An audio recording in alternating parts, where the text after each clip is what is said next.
Olá, investidor. Meu nome é Wagner Caetano. Começamos agora o programa Radar. Hoje é uma sexta-feira, dia 23 de agosto de 2019, 16 horas e 22 minutos. Eu fiz o cenário em vídeo de manhã. Para quem não assistiu, está aqui disponível. E eu vou fazer o radar um pouco antes do fechamento para a gente poder acompanhar os desdobramentos aí, como é que fecha a semana. Você que é novo no canal, deixe o seu like, se inscreva, assista, seja bem-vindo à Bolsa, um treinamento gratuito que a Top Traders oferece. E também a nossa área de comentários virou praticamente um fórum. Você clicando no vídeo, pessoal, você encontra aqui na descrição do vídeo o seguinte.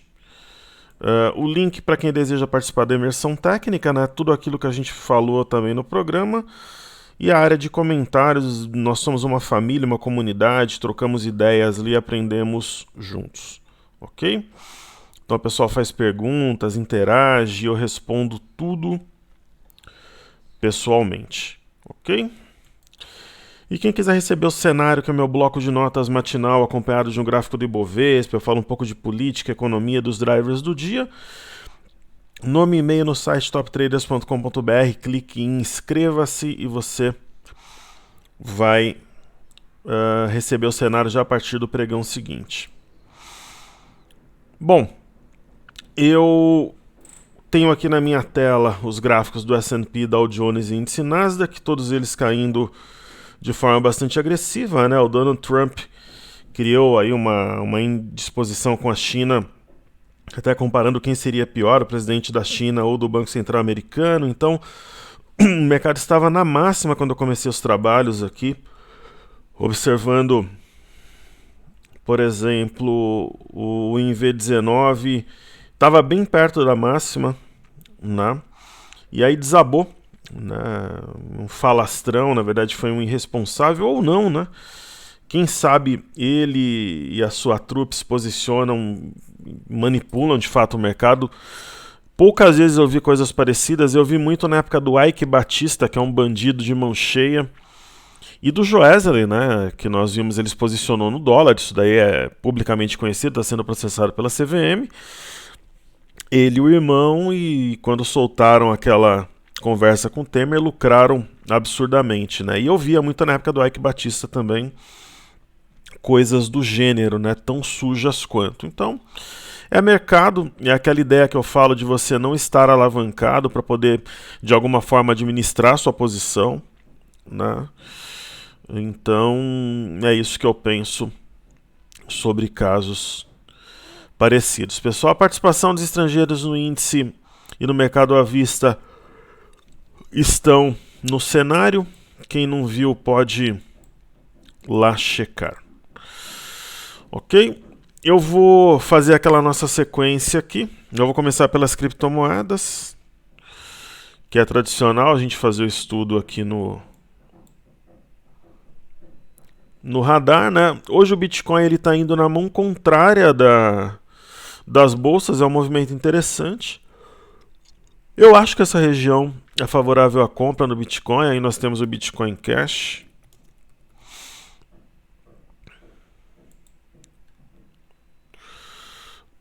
Já não demonstra tanta força, mas seria aquela ideia da compra com stop abaixo da mínima do pregão anterior, né? Aquela compra para guerrilha, não é para ficar tanto tempo posicionado. Aí nós temos o Ethereum, né? Subindo bem e com um pequeno arame aqui, um movimento curtíssimo antes, mas dá mais uma ideia de pivô, fundo, topo, fundo, né? O topo seria rompido junto com a média, faria um pivô de alta. Eu acho uma situação interessante para quem gosta de atuar na ponta compradora. E nós temos aqui o Litecoin em dólares também, aparentemente desenhando, marcando aqui um fundo duplo, cujo eixo seria 79,283. Então é isso que eu vejo aí na tela. Falando sobre o VIX, nós temos o algo novo, né? O VIX, ele, assim como o Ibovespa, rompeu um W e rateou, né? Ele não consolidou, não confirmou. O VIX, ele perdeu o 16,82 e fez um topo duplo. Quando ele parecia desenvolver essa figura, ele marcou um arame entre ontem e anteontem e disparou, né? Vamos ver até que ponto é consistente esse movimento, mas é uma barra grande, né? E ela é inversamente proporcional ao que a gente vê aqui, por exemplo, no Dow Jones, né? O índice do medo, né? O VIX. Então o Dow Jones, eu acho que ele ainda conserva algo que remete a um ombro, cabeça a ombro invertido. Mas é claro que uma barra como essa, ela precisa, na semana que vem, ser rapidamente negada, senão o mercado, digamos assim, começa a tomar gosto pela venda e pode até perder essas mínimas, e aí aqui tem um movimento de queda mais forte, mais abrupto, né?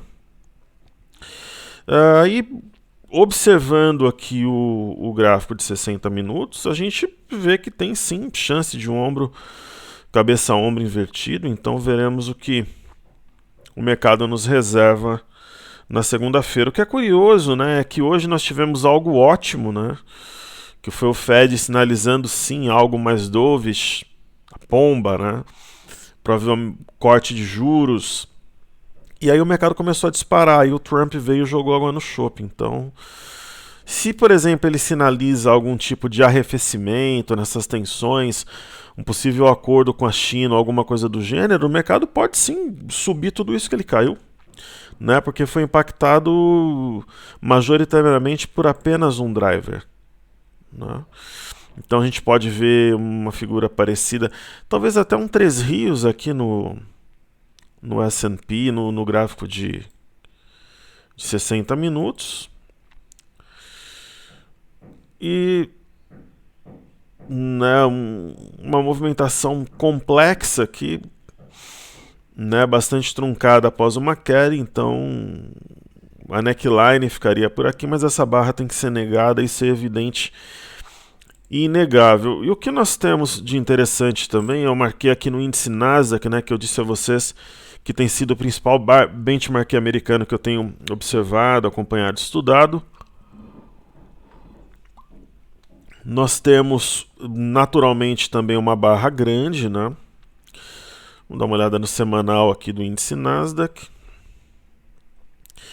Ainda conserva-se o sinal da semana retrasada, né? Apesar de estar levemente abaixo da média, mas está sobre uma LTA. E é algo que tem a sua importância caso exista algum sinal na segunda-feira. Se não, a perda não vai significar nada, mas se tiver algum sinal sobre um ponto importante após o fechamento de dois gaps com uma barra só, seria algo, na minha visão, bem relevante. Ok? Aí temos também o EWZ, ETF brasileiro negociado em Nova York. E aquela história, pessoal, da gente tentar alinhar os astros, né? Que é algo que eu tento aqui trazer. O que seria esse negócio de alinhar os astros, né? O EWZ estava longe de uma LTA e costuma ser um ativo muito técnico, e ele foi lá e buscou a sua LTA, né? Ele fechou gaps também. Então, assim, o fato dele estar tocando a banda de Bollinger inferior, dele estar sobre uma LTA, significa muito se houver um sinal de fundo na segunda-feira, um arame, um martelo, um engolfo, uma pinça de fundo, né? Aí ganha força. Aí a gente pega a mínima do fundo anterior, que é o 40,62, acima desse ponto aí reforçaria uma possível leitura de inflexão. Ok? Mas é um momento muito delicado do mercado, isso daí sem dúvida nenhuma, né? Tentar fazer a leitura da Bolsa de Xangai soa ingênuo. Por que soa ingênuo? Porque se a gente pegar a Bolsa de Xangai, pura e simplesmente, em condições normais, né? Ela rompeu uma LTB. Ela rompeu num dia, consolidou no outro, apesar do candle pequeno. Mas assim, como eu disse, a não ser que hoje à noite, amanhã, no sábado ou no domingo durante o dia, exista um sinal de acordo entre China e Estados Unidos, um arrefecimento de tensões, e a bolsa de Xangai opera em alta do domingo para segunda, aí poderia ser até um sinal de virada para as bolsas externas. Mas se não tiver algo novo, a bolsa de Xangai deve cair também, né? Então ela perderia esse sinal aqui de um rompimento, de média até levemente inclinada para cima. Observando o índice DAX, nós temos uma ideia parecida de um ombro, cabeça a ombro invertido. Haveria talvez algum espaço para fechar um gap aqui ou não. Se ele ficar aberto, ele seria configurado como de fuga. Mas é o que eu disse, tem que ter sinal, né? Algum sinal de reação já na segunda-feira, né? E aí nós temos a Bolsa de Londres, né? A Bolsa de Londres, aquilo que eu comentei, ó, alta, não, aqui, ó, baixa, alta, daí alta, baixa, alta, baixa. Hoje não foi exatamente uma prova dos 9, mas enfraquece essa leitura, né? Então o ponto para mim, que mostraria a força no curto prazo, seria 7154 se o mercado romper de baixo para cima. Ele o fez no intraday, estava fazendo naquele momento que o Trump jogou água no chope, mas aí acabou fechando na mínima e arrefecendo, né? Desarmou aí as bazucas de compras que estavam direcionadas às bolsas como um todo. Então, falei das criptomoedas, bolsas americanas, EWZ, Europa, falei da China. Então vamos aqui ao mercado interno. Eu vou falar da Via Varejo primeiro.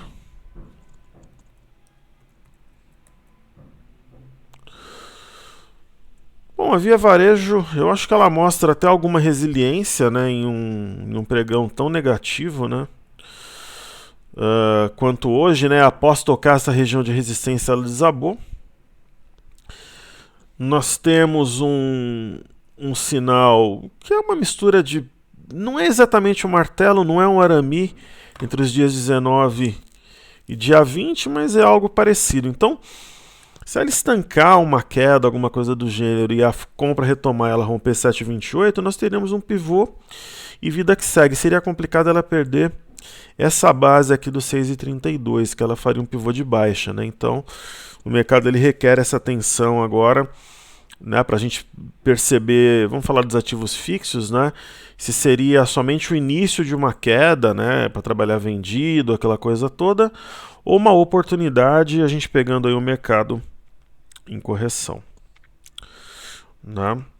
Então eis a questão, né? Mercado, pessoal, é renda variável, né? Cada um tem as suas convicções, não tem uma regra absoluta.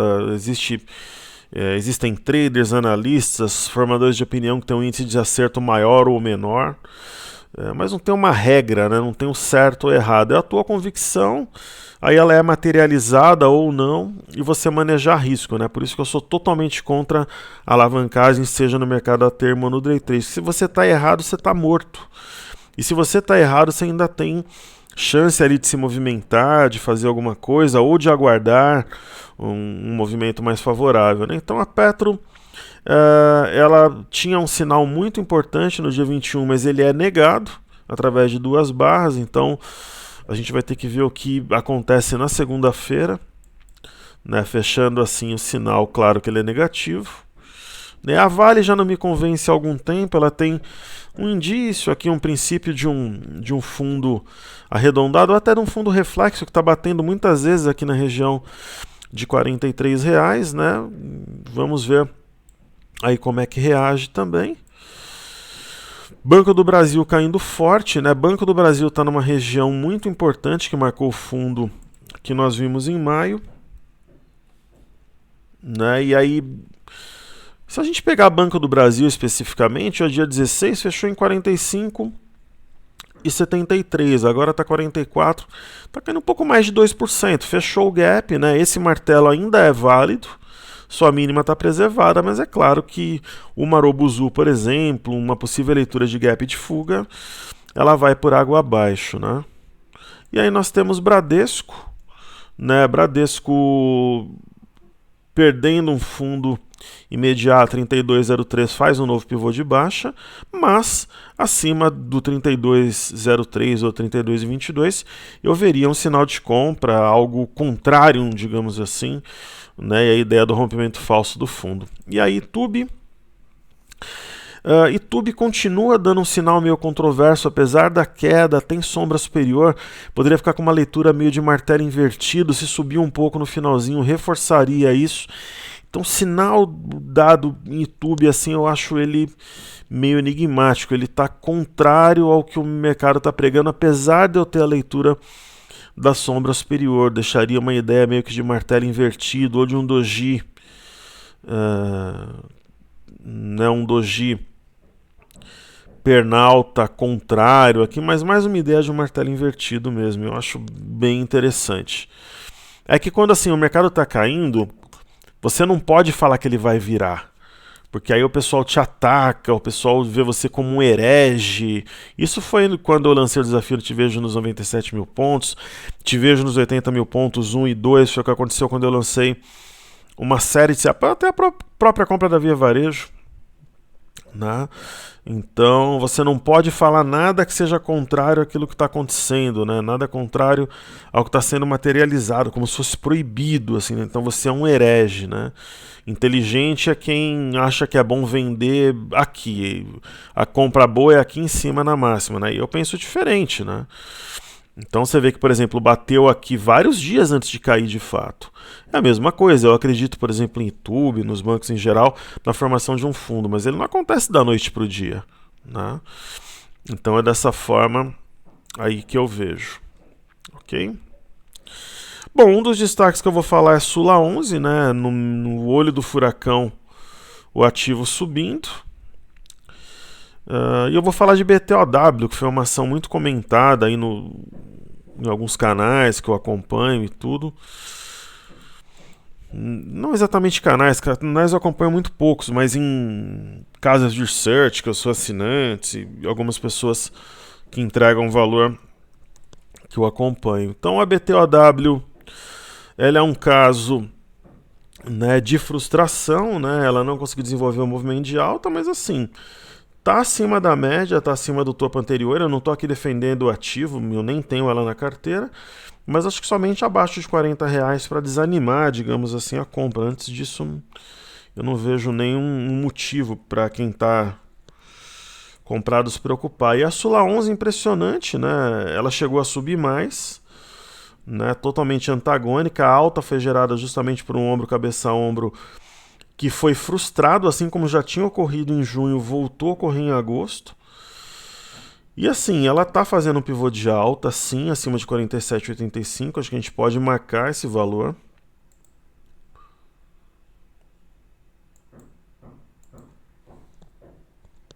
(47,85).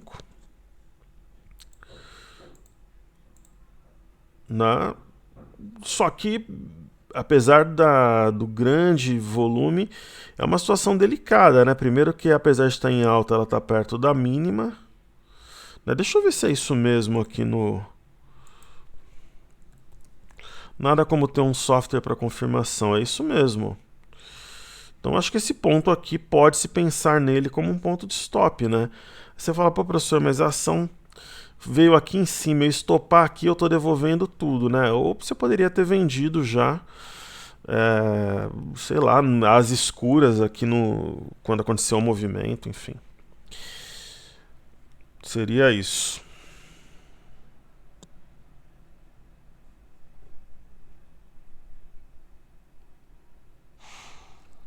E aí, eu vou falar dos pedidos do YouTube. Tem vários pedidos aqui de ações americanas Eu vou fazer 2 e aí depois eu vou fazendo 2 por dia, pessoal. Senão fica só concentrado. A maioria opera Brasil, né? O primeiro é Bank of America Corporation, né? Os bancos, quando o mercado está no céu de brigadeiro, sobem muito lá. E quando o mercado está numa fase ruim nos Estados Unidos, eles costumam sentir, né? Às vezes mais do que outros setores. Então, tá no fio da navalha aqui, talvez tenhamos um Três Rios, é uma hipótese, né? E aí eu vou fazer a Apple também. Negociada na Nasdaq. A Apple mostra bastante, apesar de estar caindo 4% hoje, está perto das suas máximas recentes, né? Testando média. Se eu tivesse interesse na ação, eu acho que o ponto atual ele desperta, inclusive, algo que remete a uma oportunidade. Também perto de uma LTA, enfim. É o que eu vejo. Vou fazer mais uma e eu faço as duas no Brasil. Então, WMT, esse ativo eu não... Ah, é o Walmart. Não lembrava qual era. Eu particularmente gosto do Walmart. Foi um rompimento falso? Foi. É um topo duplo, de alguma forma, de algum modo. Houve aqui um gap, só que a ação está negociando na média. Aquela história, ativo em tendência de alta, você compra onde? Na média. Né? Simples assim. Aí eu vou falar dos ativos nacionais aqui, Enat e MRV. Enat 3. Que é Enalta, né? A Enalta faz um movimento que mostra um caminhão descendo ladeira, quer dizer, o mercado se livrando do ativo. Mas é aquela história, pessoal, entrando fluxo. Ela é antiga Queiroz Galvão, correto? Então, não tem nada que remete a uma compra, não tem nenhum sinal, nada assimétrico, ela tem fundamentos complexos de lei, então é fluxo, né? Então tende aqui a continuar caindo. E MRV3, ela já tinha dado um sinal claríssimo de saída, fora da banda, dentro da banda. No dia 9, está desenvolvendo queda. Nós temos um ponto importante, 18,40, né? Ela foi abaixo, hoje trabalha acima, então é uma compra arriscada, compra com stop abaixo de 18,40 ou até da mínima de hoje, 18,17. Existia um pequeno gap, creio, aqui, ó, 18,15, 18,16, existia por um centavo, hoje ela veio 18,17. Quer dizer, não fechou, o gap continua aberto.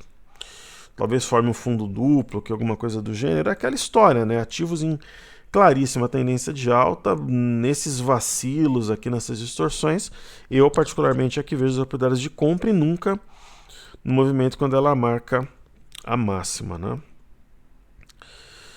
Então, acho que eu falei de tudo, né? Falei das bolsas de fora.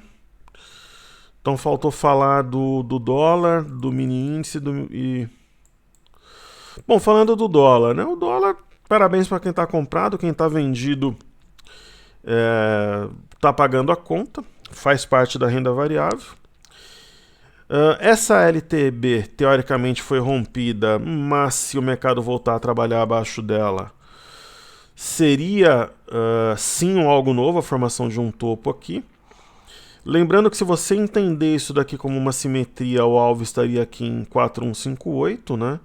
Quase bateu nesse patamar hoje, nem sempre vai exatamente no alvo, foi 41,33. Então a média vai subindo conforme os preços também sobem, né? E o dólar tem uma espécie de um canal de alta, aqui não é exatamente o canal que as retas se encontram em algum lugar no futuro, elas não são paralelas.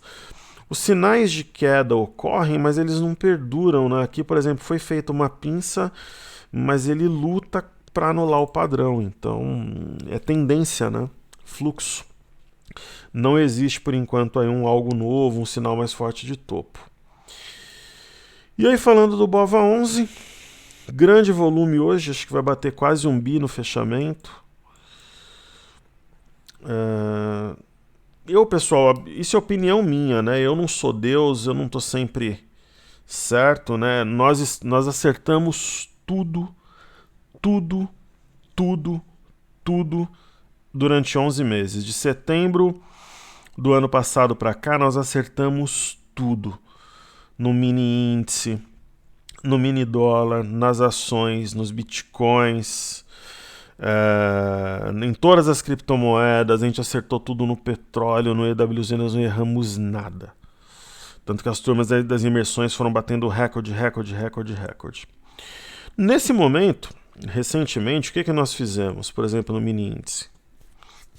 Vamos falar pelo BOVA11, vai nesse dia. Na verdade, o BOVA11, a gente teria que olhar o diário. No dia 10/7, quando o mercado marcou a máxima histórica, nós vendemos uma posição com 9 mil pontos de lucro no mini índice. Aí o mercado foi caindo, caindo, caindo, a gente acha ainda que o mercado pode formar um fundo nessa região. Então o desafio foi lançado no mini índice a 105 mil pontos quando ele estava ali nos 99. Eu estou olhando agora, está 98,280. E aí? Ele estava 99 agora há pouco, 98,700, 98,700 e pouco, praticamente onde eu lancei o desafio. Né? Então, quer dizer, se acerta em 11 meses quase 40 mil pontos. Né? 9, 9, 9, uma deu 11, 37, 38 mil pontos. Aí você tem uma leitura nesse momento com o mercado descontado. Eu não falei que é compra aqui em cima. Estou falando que é compra aqui embaixo. Aí porque o mercado pega uma sexta-feira, ou ele teve, tudo bem, alguns dias de queda, aí o conhecimento que a gente tem, a leitura, aí tudo, né, parece que está errado, né? Alguns ficam torcendo contra no canal, algumas coisas do gênero, né? Quer dizer, algo, né? Quem faz esse tipo de coisa teria que rever seus conceitos, né?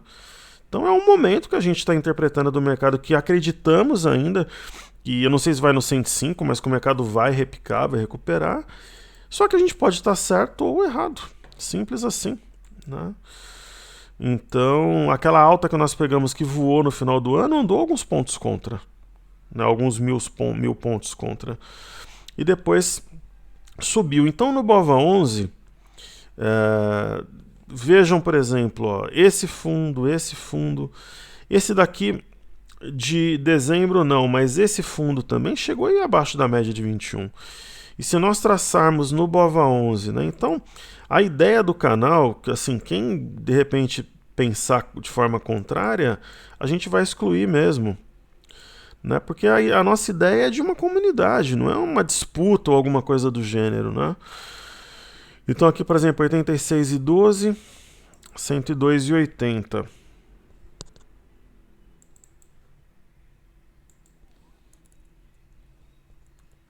E todo mundo que opera sabe dos riscos, inclusive sabe que não deve alavancar de forma nenhuma, então é isso. É mercado. Ó, por exemplo, se olha o BOVA11 no cenário macro, está numa retração de 50% de FIBA entre o último fundo e o último topo. A tendência de alta, por exemplo, secundária, terciária, elas mudaram? Eu acho que acredito que não. Né? Então, onde é que você compra? É na oportunidade. Então, é um momento turbulento, né? Mas que pode ser sinônimo de oportunidade, por que não, né? E aí nós temos o IBOV, né? Vou colocar aqui um gráfico semanal. Então, assim como ele fez alguns fundos um pouco abaixo da média de 21, né? E a gente teve um sinal aqui, uma estrela cadente, pode fazê-lo, só que não tem exatamente um sinal mais forte nesse sentido por enquanto. E é bolsa, né? Por exemplo, aqui, né, nós tivemos alguns movimentos bem complexos, laterais, depois subiu, ó. Mercado inclinado para baixo, depois subiu. Muita gente dizia que essa figura tinha alvo aqui embaixo, né? Nos 83 mil, 84 mil pontos, aí fez um fundo e aí subiu. E nesse momento, para o IBOV em específico, né, você tem o 98.200, tem um outro ponto também que é o 98 mil pontos. Então talvez, eu acho que um sinal concreto de um fundo, lembrando que o primeiro sinal ele é dado pelo candle e quando esse candle adentra as bandas de Bollinger, né? Então acho que a gente poderia marcar esse ponto, que é o 98, que é um pouco mais baixo. Então marcaríamos esse ponto, 98 redondo, 98 bola a bola.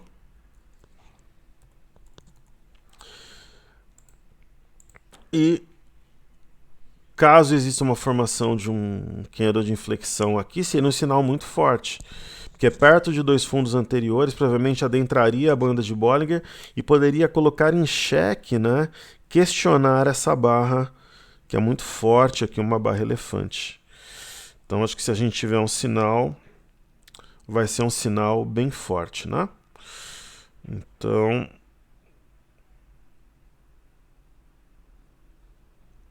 é isso que eu penso. Então as ações vão para leilão daqui a pouco, aí vamos fazer o estudo do mini índice. A base está corrompida aqui no Cartesian. Sempre sendo transparente com vocês, né? Totalmente verdadeiro. A base do Cartesian está corrompida. Só que eu não, no caso do mini índice, existem algumas distorções aqui no TradingView. Como eu falo, não tem um mundo ideal, né? A bolsa é um desafio, pessoal. Operar na bolsa envolve várias ciências, né? Então é difícil nesse momento fazer a leitura do mini índice. No intraday dá para fazer normal, porque a gente não pega tantos dias assim. Então, observando, né, e esses problemas de base e tal, eles sempre dão em um momento de turbulência, que é onde tem mais volume, onde tem mais gente operando, logando. Então, nós temos, eu não vejo como sinal de fundo forte, pelo menos por enquanto, um gap de alta na segunda-feira. Imagina o mercado na segunda-feira, ele abre com gap de alta e anda na direção desse gap, acho que seria um sinal muito forte, né? E nós temos aqui 98.570, o mercado tentou várias vezes romper esse ponto sem sucesso. Eu acho sim que é um ponto a ser rompido, e se o mercado consolidar-se acima dele, ele pode formar um fundo. É uma leitura que eu tenho, isso a gente percebe no 30 e também no gráfico de 60 minutos, né? E parabéns ao Thiago Bizzi, que ontem eu assisti o programa dele no Farol e ele antecipou essa queda. Ele sempre reconhece as minhas operações, as minhas leituras lá, e eu sou um fã dele, um amigo, assisto todos os dias. Ele voltou de férias, isso é muito bom para poder acompanhá-lo, né? E ele tinha, o cenário que ele acreditava era esse aqui que foi materializado, então ele está de parabéns, né? Então nós temos um candle de fundo, sim, marcado às 14 horas, mas não desenvolveu esse fundo, digamos assim. E no diário, né, esse histórico ele fica um pouco comprometido, mas a gente poderia mudar o seguinte, eu não sei se eles vão corrigir a base de dados aqui no Cartesian, né? Então, eu acho que o ponto a ser vencido pela compra é justamente 98.570.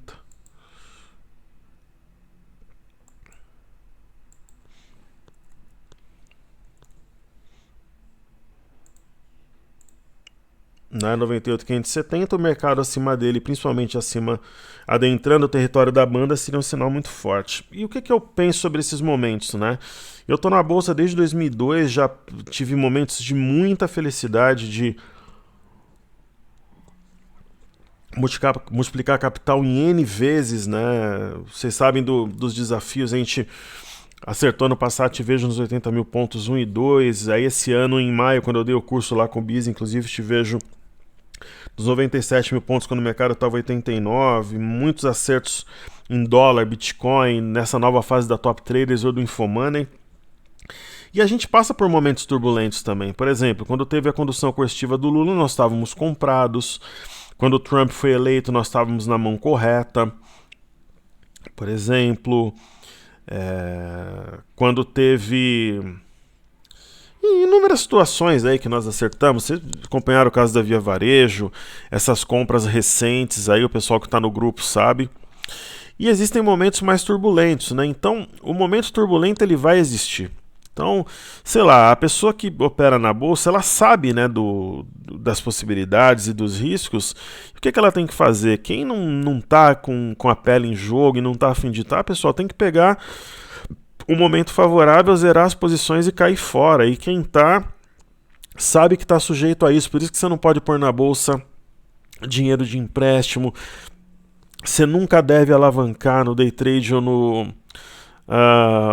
no termo, nunca deve pegar dinheiro de parente, do pessoal do trabalho para você operar, para querer ganhar comissão, porque aí se perde, você acaba moralmente tendo que pagar a dívida. Isso acontece, a gente conversa com a galera, ou ficar dando dica muitas vezes para você criar uma autoridade sobre algo que você não é uma autoridade. Então assim, a bolsa é uma grana que você não precisa naquele momento, é uma grana que você sabe que você pode ter um rendimento altíssimo, mas você está sujeito a perdas também. Quando você vai para a alavancagem que condena totalmente, você tem que ter essa consciência, pensar nos ganhos, mas também nas perdas. E bolsa sobe assim como ela cai, então você não estando alavancado, você tem que tentar administrar da melhor forma possível. e tentar ver qual que é a tua meta, os teus objetivos, de repente uma certa rentabilidade para você naquele momento já foi suficiente ou você quer usar, mas sempre ciente dos riscos e das suas responsabilidades, né? Então é sempre isso que eu prego. O culpado não é a corretora, foi você que a escolheu. Ninguém te obrigou a abrir a conta lá. O culpado não é seu assessor, o culpado não é seu professor, que você chama de mestre num dia, depois você monta um fake para atacar. O culpado não é sua esposa, né? Muitas vezes a pessoa desconta na família e nem sempre comemora com a família os ganhos proporcionais. Então a bolsa, muitas vezes, ela nos ensina muito mais do que as outras atividades da vida, né? Ela nos ensina como é que nós comportamos quando nós temos os ganhos e como é que é o nosso comportamento quando existem as perdas, né? Então reflita, né, estude e tente voltar mais forte e melhorar, porque segunda-feira é outro dia e nós estaremos juntos, de cabeça erguida, trabalhando forte, tentando ajudar um ao outro, que é o intuito da nossa comunidade. Então, saúde e paz a todos, pessoal. Um excelente final de semana. Eu vou tentar estudar, ver possibilidades, vou tentar trabalhar forte aí para tentar trazer algum tipo de leitura nova, alguma coisa importante pra gente na segunda. E se eu perceber alguma coisa muito diferente no final de semana, eu prometo que eu gravo um vídeo e trago aqui pra vocês uma coisa mais bombástica, uma mudança de paradigma, alguma coisa entre Estados Unidos e China. De repente eu gravo à noite e eu estarei sempre aqui com vocês, jamais me escondendo, sempre com a pele em jogo, skin in the game, né? Então eu sinto o que você sente e por isso nós caminhamos juntos, né? Então o Ibov aqui é difícil reagir, por exemplo, com o Nasdaq caindo 3%, mas em alguns momentos ele mostrou disposição para reagir, o índice futuro e o próprio Ibov. Então isso me leva a crer o seguinte: se tiver reação nos Estados Unidos na segunda-feira, segunda, terça-feira, a gente pode ter uma alta de 3, 4 mil pontos em 2 pregões. Eu acredito sim nessa possibilidade, que pode subir 3, 4 mil pontos em 2 pregões. Então o mercado sair de 98 ele ir para 102, 103 mil pontos no meio da semana que vem. Ok? Então é isso aí, saúde e paz a todos, nos vemos se Deus quiser na segunda ou antes, se eu perceber algo novo eu trago aqui para vocês, sempre trabalhando, lutando na batalha do dia a dia aí na renda variável. Saúde e paz a todos, pessoal, valeu!